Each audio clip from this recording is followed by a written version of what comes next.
strategies for scoring 90 plus marks in a CA foundation exam. So in this video we try to understand कि sir कैसे हम लोग जो हैं वो 90 से ज्यादा मार्क्स ला सकते हैं इकोनॉमिक्स के एग्जाम में. इन दिस वीडियो मैं आपको बहुत सारे पॉइंट्स बताऊंगा जो आपको याद रखने हैं बच्चों, if you want to achieve a good marks in your upcoming exams. So stay tuned with this video. तो बच्चों मैंने यहाँ पे आपको कुछ पॉइंट्स बताए हैं जो आपको पर्टिकुलरली फॉलो करते हुए चलने हैं स्ट्रिक्टली, जो आपको अच्छे मार्क्स अचीव करने में मदद करेंगे. सबसे पहली जो इंपॉर्टेंट चीज जो आपको ध्यान रखनी है बच्चों नोट्स प्रिपरेशन के टाइम पर, that is what, that is about effective note making. मैं बार बार बच्चों को इस चीज पे एम्फसाइज देता हूं और बच्चों को लगता है कि सर क्या करना है, रिकॉर्ड ही तो करना है, किताब में से तो रीड कर लेते. बट मैं एक बात बताऊं बच्चों, ये आप नोट मेकिंग करते हो ना, आप बुक को पढ़ करके और कॉन्सेप्ट्स को अपनी नोटबुक में अल्टीमेटली अपनी कॉपी के अंदर उसे रिकॉर्ड जब करते हो तो आपका माइंड बहुत ज्यादा कॉन्सेंट्रेटेड हो जाता है वहां पर. हम चीजों को ज्यादा डेप्थ में काफी टाइम तक के लिए रिटेन कर पाते हैं. इसलिए मैं नोट मेकिंग पे बहुत ज्यादा एम्फसाइज करता हूं बच्चों थ्योरेटिकल सब्जेक्ट्स के अंदर. तो ultimately you have to do what, create a chapter wise notes during your initial reading. जब आप फर्स्ट टाइम अपनी बुक की रीडिंग कर रहे होगे आपको आपके लिए नोट्स प्रिपेयर करते हुए चलना है. जो भी आपके इंपॉर्टेंट कॉन्सेप्ट्स हैं उनको समराइज करते हुए चलो, जो भी फॉर्मूलास है उनको एक जगह पर नोट डाउन करके चलो, जो आपको लास्ट टाइम पर रिवीजन करने में बहुत मदद करेंगे. तो ये आपको बहुत सिंसियरली फॉलो करनी है चीज. एंड सेकंड स्टेप बच्चों जो आपको करनी है, जैसे ही एक चैप्टर कंप्लीट हुआ आपको उस चैप्टर से रिलेटेड जितने भी क्वेश्चंस हैं वो आपको हर एक चैप्टर को कंप्लीट करके सॉल्व करने, because it will help you to apply the concept to the real world scenarios. इससे आपको ये पता लगेगा कि कैसे उन कॉन्सेप्ट्स को, क्वेश्चंस को सॉल्व करने में यूज किया जा सकता है. And third thing is what, जो बहुत सारे बच्चे भूल जाते हैं क्या, कि जो भी आपको डाउट्स आते हैं ना, जो भी आपकी रेस्पेक्टिव फैकल्टीज हैं, जो भी आपके गाइडेंस पर्सन है, आप उनसे तुरंत उन डाउट्स को प्रॉम्प्टली रिजॉल्व कराओ. होता क्या, जब हम पढ़ते हैं तो बहुत सारी चीजें दिमाग में आती हैं, पर जब हम पूछने जाते हैं उस चीज को अल्टीमेटली टीचर से, फैकल्टी से, आधी चीजें हम स्किप कर देते हैं पहले ही. तो जैसे ही डाउट आता है प्रॉम्प्टली उसको रिजॉल्व कराओ, जिससे आप टाइम पर हर एक चीज को रिजॉल्व कर पाओगे. And that will help you to clearly understand each and every concept.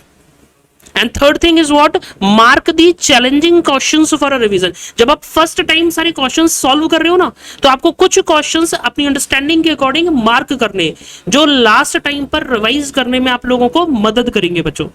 तो इस चीज का थोड़ा सा आपको ध्यान रखना है, क्योंकि लास्ट में मैं 100 एंड 200 क्वेश्चंस नहीं कर पाऊंगा, तो मैं लिमिटेड क्वेश्चंस मार्क करके रखूंगा जो मेरे एंटायर कॉन्सेप्ट की कवरेज दिला दे मेरे को. तो ये भी आपको फॉलो करना है. ये तीन चीजों तो ज्यादातर बच्चे फॉलो कर लेते हैं, पर ये जो मैं फोर्थ वाला पॉइंट बता रहा हूं ये नहीं करते, और इसी ही वजह से नंबर कम होते हैं.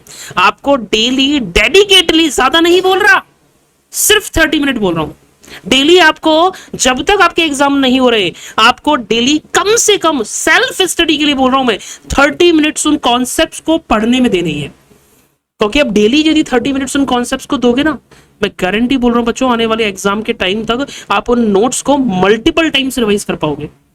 और जब आप मल्टीपल टाइम से भी एक ही पन्ने को बार बार रिवाइज करोगे ना, ऑटोमेटिकली चीजें आपके माइंड में सेटअप हो जाएंगी. बच्चों को ये डाउट आता है कि सर हमें रिकॉल नहीं हो रहा है, पता नहीं पेपर में कैसे लिखेंगे. कुछ नहीं, हर एक चीज आएगी दिमाग में बच्चों, हमने टाइम दिया उस सब्जेक्ट के लिए. तो दैट इज वेरी इंपॉर्टेंट. आपको डेली मिनिमम 30 मिनट्स तो देने ही देने.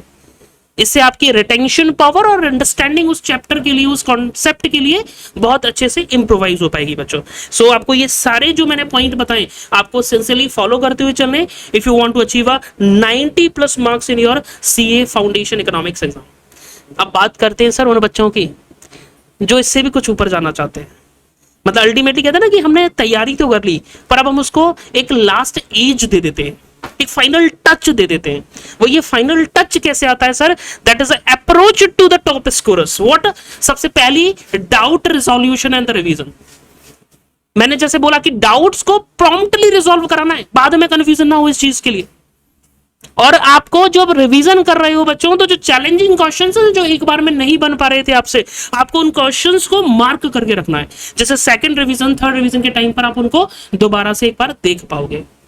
और अल्टीमेटली जहां आपको लगता है, जब आप एमटीपीज और अपने टेस्ट पेपर्स को देते हो कि यहां इन एरियाज में मेरे को क्वेश्चंस को अटेम्प्ट करने में दिक्कत आ रही है अल्टीमेटली, तो उन वीकर जो एरियाज है उनको और अंडरस्टैंडिंग करो, उसकी कंसिस्टेंट प्रैक्टिस करो, जिससे आपको कॉन्फिडेंस डेवलप होगा उन एरियाज में. छोड़ो मत उनको. क्योंकि यही वो एरियाज है जहां से क्वेश्चंस आ सकते हैं। और डेली आपको एक काम जो करना है बच्चों, जैसे मैं बोलता हूँ, आपको मेहनत नहीं करनी बहुत ज्यादा, आपको स्मार्ट स्टडी करनी है। और डेली कितना, सिर्फ 30 मिनट डेली जो है उन कॉन्सेप्ट को पढ़ने में देना है बच्चों। और अल्टीमेटली जो हाई इंपैक्ट टॉपिक्स है, आपके जो बहुत इंपॉर्टेंट फॉर्मूलाज हैं, उन्हें आपको समराइज करके अपने नोट्स में प्रॉपरली नोट डाउन करना, डेली रिवाइज करना उन चीज। और ये सारी चीजें जब बच्चों आप कंसिस्टेंट मैनर में फॉलो करोगे, then you will definitely achieve a good marks. अभी जो रिसेंट एग्जामिनेशंस हुए थे, सीए फाउंडेशन एग्जामिनेशन, वहां बच्चों ने बहुत अच्छे मार्क्स अचीव किए थे अभी ग्रूमिंग एजुकेशन एकेडमी के अंदर, इकोनॉमिक्स के एग्जाम में।